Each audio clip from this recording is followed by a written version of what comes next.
That's fine. I don't think it's going to happen because I think the Chiefs will win this game, but it's on the board. It's on the board, and I don't think the Giants winning is on the board. But could Russ have a huge statistical game and they lose? His numbers are better than Mahomes? Yes. Because one, Malik Neighbors, and we know Russ will throw the deep ball. The one time the Chiefs have been tested this year, because Philly didn't really test them.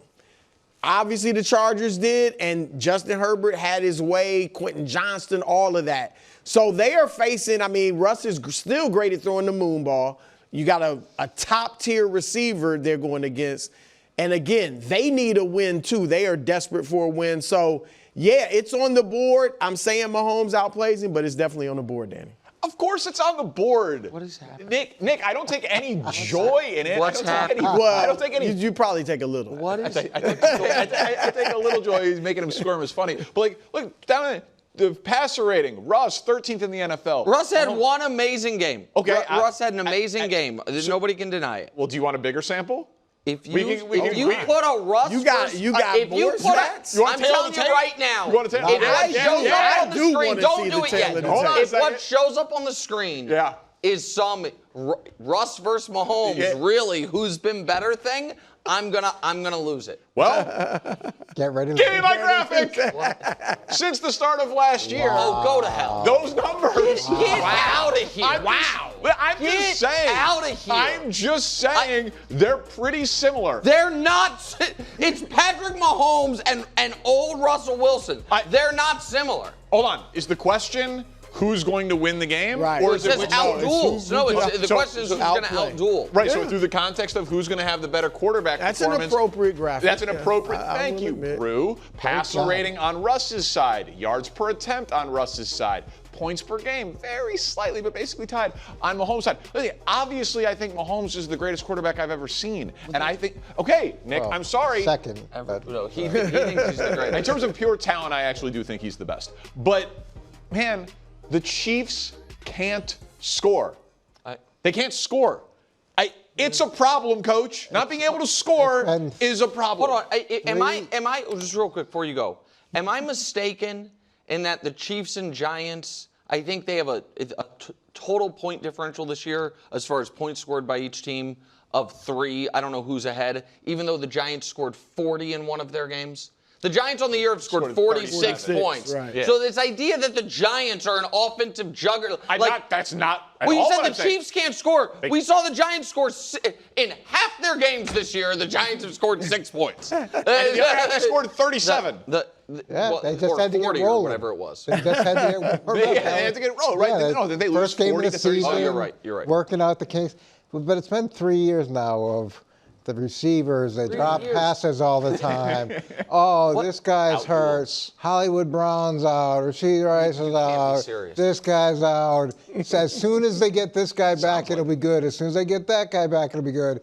And it's just over and over again. But know who the Giants have? They've got Malik Neighbors. Yeah, He's they a do. certified star. Russ is currently #1 in passing yards. and granted, the Giants' defense has not been very good. I think they're 29th, but the Chiefs are still 15th in pass defense. Not that huge a difference. So is it on the board? Oh, it's on the board. Coach, you said it's been how many years? It is on like at least 3 years. You said 3 years. Okay, so we're taling about this year, Dropping last year, and the year passes, before. they're doing, right. wasn't it? One of those. No, that's what I'm saying. You're talking about this year, last year, the year before. This year, right. there's receiver problems. Right. Last And year, so there's receiver problems. The year before, everybody's dropping. Right. It's everybody's fault. Well, no. I mean, no, I'm just asking because if we're going to do Danny's bringing up last year, you're bringing up the last 2 years. 2+ years. Well, yeah, 2 years plus these 2 games. So 2 years ago, it, of course, ended with them playing the Super Bowl and them saying who was the best player in that game, and it was Patrick Mahomes. And last year in the Super Bowl, he was there. So despite all of the things you're talking about, that they were like, man, there are these problems, they overcame them, right? Yeah, the question, though, isn't are they going to win the game? It's who's going to outduel who. Okay. Yes. So, right. Unless I misread the... No, that is the question. I don't Russ, think there are a lot of paths to a Chiefs victory if Russell Wilson outplays Patrick Mahomes. Really? Yeah, I don't, because the Chiefs' defense hasn't been dominant. Like, I think the Giants' defensive front, in theory, should be good. Like, I don't think, certainly it's not going to be, well, Mahomes didn't play well, but Pacheco ran for $150. Like, for the Chiefs to win, Patrick is going to have to play better than Russ, and the Chiefs are certified guaranteed to win. So I'm going to go ahead and say Patrick outplays. Now, outduels implies it's going to be a quarterback duel. Like, it's going to be, you know what I mean? Like, Dak versus Russ last week or Josh versus Lamar. I'm not saying that. What I am saying is that Russell Wilson, despite his evident greatness last season, has the last 6 games he has started, his team not only has lost, but prior to that 37-point explosion, they scored 13, 17, 10, 17, 6. About once every 6 weeks, old Russ has a throwback the clock game. Last year, he beat Joe Burrow 42-38 in a game he was awesome in.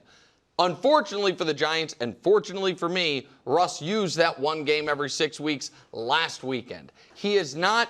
You guys are all going to feel so silly that we entertained this for 8 minutes. Buddy, you think that it is a stone cold lock that this is a lopsided affair? You said I didn't say lopsided. Okay, I did not say lopsided. Okay, well then I think it's a stone cold lock that the Chiefs win. But again, that's By not.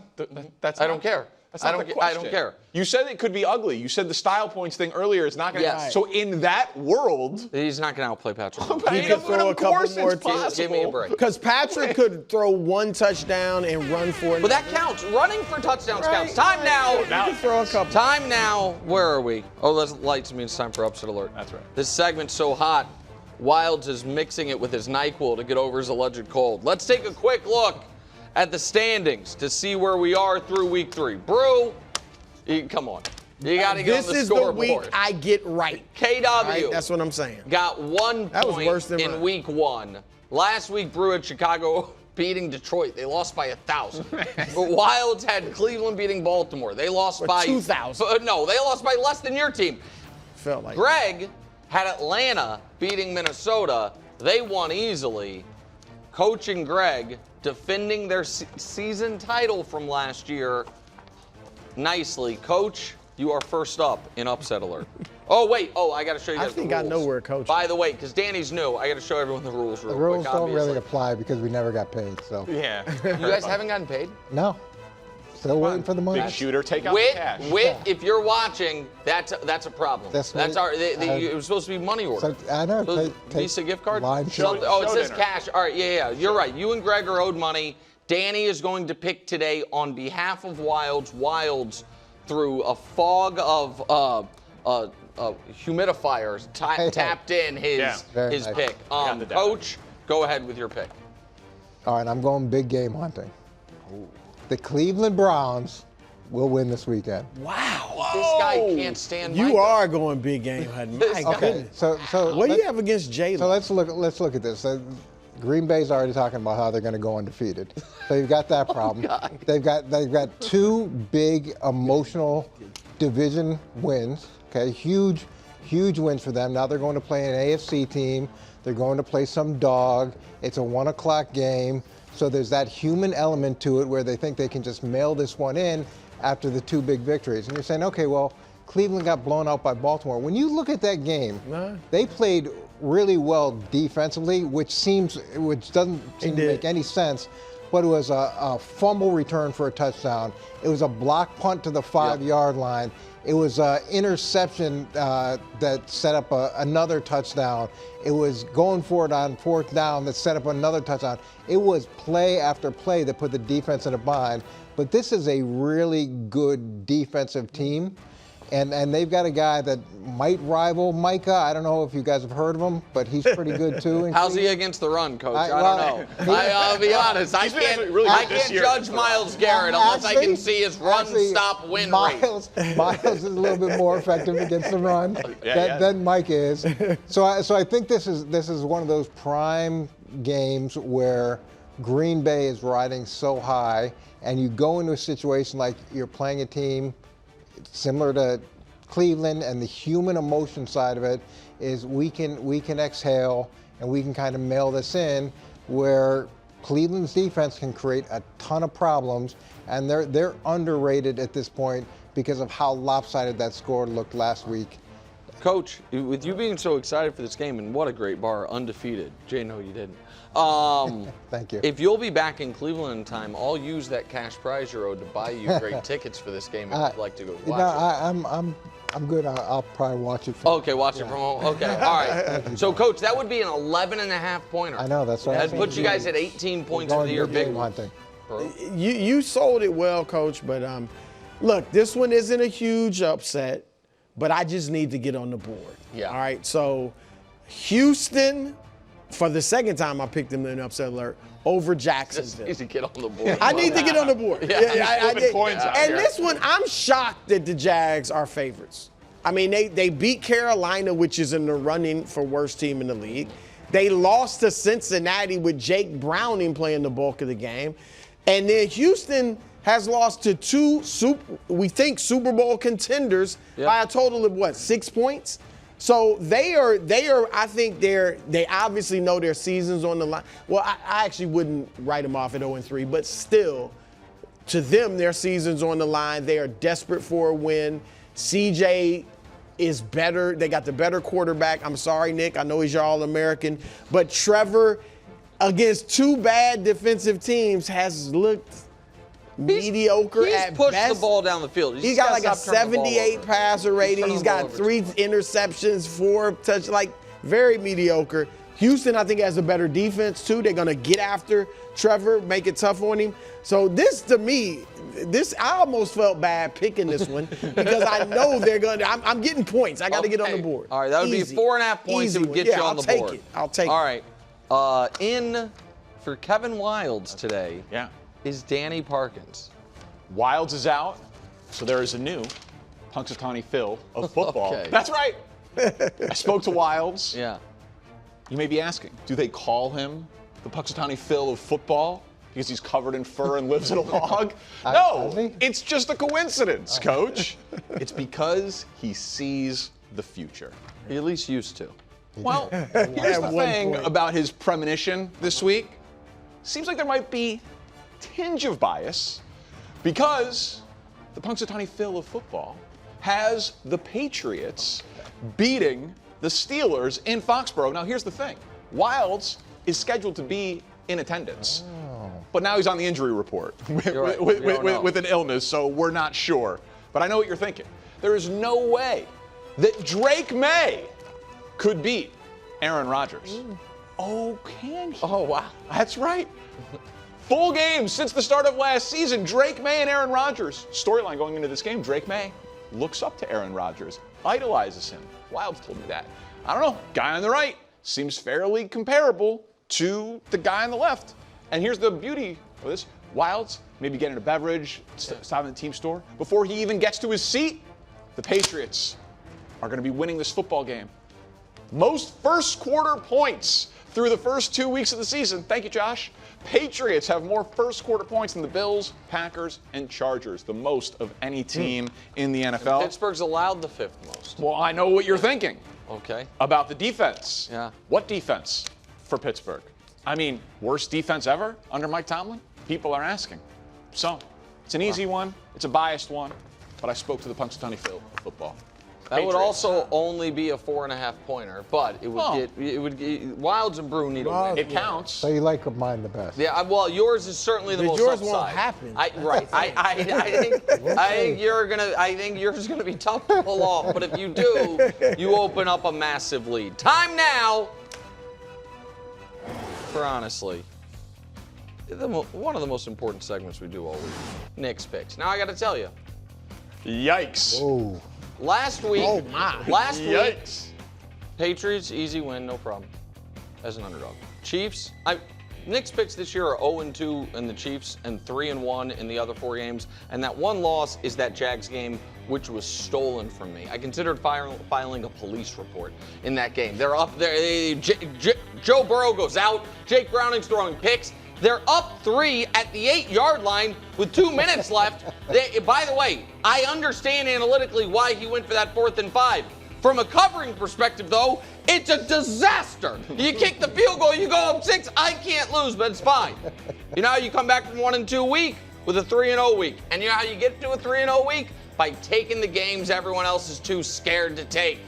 Like the Tennessee Titans getting 4.5 at home against the Colts. Divisional home underdog against a team I simply don't trust. People will remember that I was the first one to call the 2025 Colts the 2024 Saints after they lose this game outright to the Tennessee Titans. Also, Cam Ward, that one throw notwithstanding, has shown a bit of flashes. The Colts maybe flying a little too high after stealing a win last week because of that leverage penalty. And again, not always a trend's better. However, underdogs 11-1 in their last 12 in AFC South games. I'm getting 4.5 points and a team that, honest to God, at the end of the year might be as good as the Colts, and they're at home. I'll take the 4.5. Next, Chargers laying less than a field goal at home against the Broncos. Now, I understand at home just means it's in Los Angeles, or Inglewood, actually. It's going to be more Denver fans than Charger fans, but they still got to travel. Also, the flip side to that Colts win last week, the stomach punch of that loss for Denver, and the fact that Bo Nix against that Chargers defense seems like a disaster waiting to happen, and I'm laying less than a field goal. The Chargers are going to win this game. The Chargers can win this game ugly and close, and I still cover, getting 2.5. And last but not least, one of the marquee games of the weekend, except it's not on the weekend, it's on Monday. Detroit catching 4.5 against the Baltimore Ravens. This is a last team with the ball wins the game. Van Noy and Wiggins are questionable for Baltimore. How is Baltimore going to slow down the Detroit offense with that secondary? I think Baltimore can win the game, but it's final scores that I think are in play. 27-24, 34-31, 35-31, 30-27, 31-28, 31-27. You know what all those have in common? 4.5 point covers it. So whether it's backdoor cover, Lions win outright, or it's just a close Baltimore win, I like the Lions plus the points. Two really good teams. They're favored by too many. So I'm getting 4.5 with the Titans. I'm laying 2.5 with the Chargers. I'm getting 4.5 with the Lions. That's a 3-0 weekend. And if this camera pans out and shows this idiot next to me wearing his stupid crown. Those are adorable picks. The real picks segment coming up 1 hour from now for a guy who went 65% against the spread of the NFL last year and 3-0 last week. Wow. 66% already this season. I can't wait for Why that. did we look at those other picks? I don't know. Just a moment ago. I don't know. Thanks for watching. Subscribe here to get more from the show and to check out clips from other shows on FS1.